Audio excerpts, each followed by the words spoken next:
Hello, my name is Josh Lamouria. I am the superintendent of Mastodon State Historic Site, Sandy Creek Covered Bridge State Historic Site, and Governor Daniel Dunklin's Grave State Historic Site.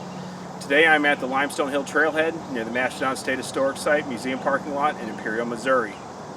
Amid the sprawling suburban neighborhoods, Mastodon State Historic Site hosts 3 hiking trails, a playground, picnic areas, access to Rock Creek, and a green space to escape to. There is also a museum dedicated to the indigenous people and Ice Age animals that once lived in this area.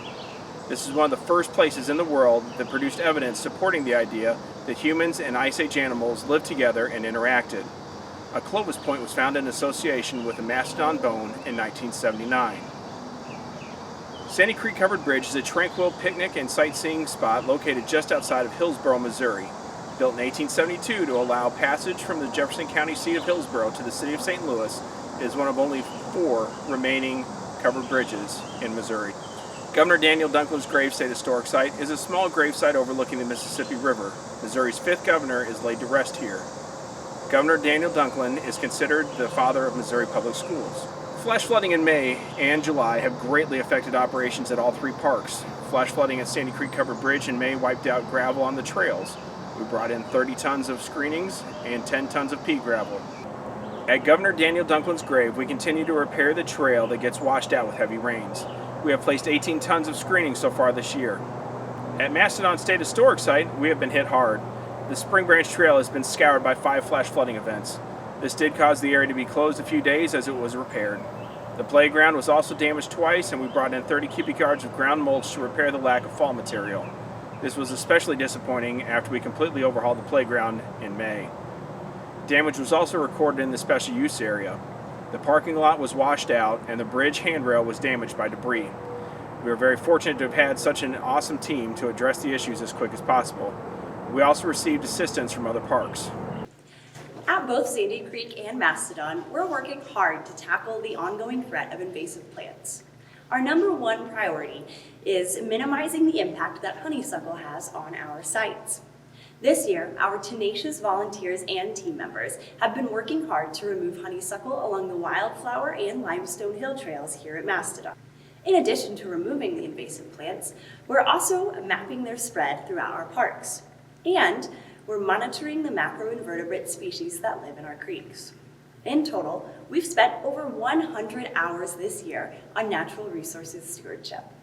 But we can't do it alone. If you're interested in protecting our site's natural resources, we encourage you to come volunteer with us.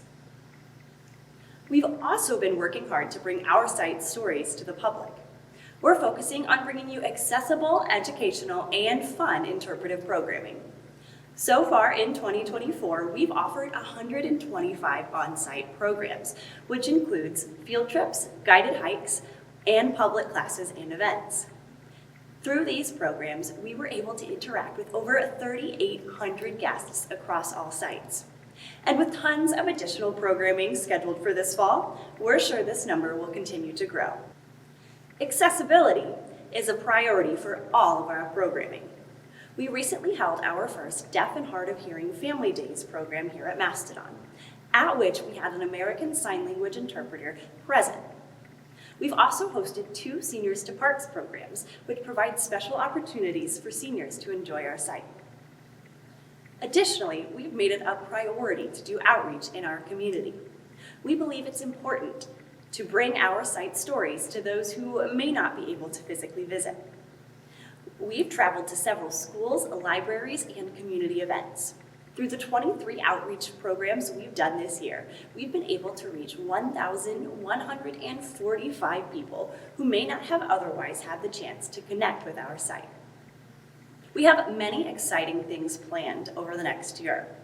We are working on creating sensory kits to loan out to our visitors with neurodivergence and sensory processing disorders. We are also updating the interpretive panels at Governor Dunklin's grave and hope to bring additional information about Daniel Dunklin to park visitors. Thank you for watching our public information video. Please feel free to share this link with your friends and family. Commenting will be open for 30 days, and we value your feedback. If you have any questions, the historic site contact information is listed in the video description for your convenience. Thanks to the citizens of Missouri, our state parks and historic sites are supported by 0.5% of the parks, soils, and water sales tax. This sales tax allows free access to Missouri's 93 state parks and historic sites. Remember, you're always welcome in Missouri state parks.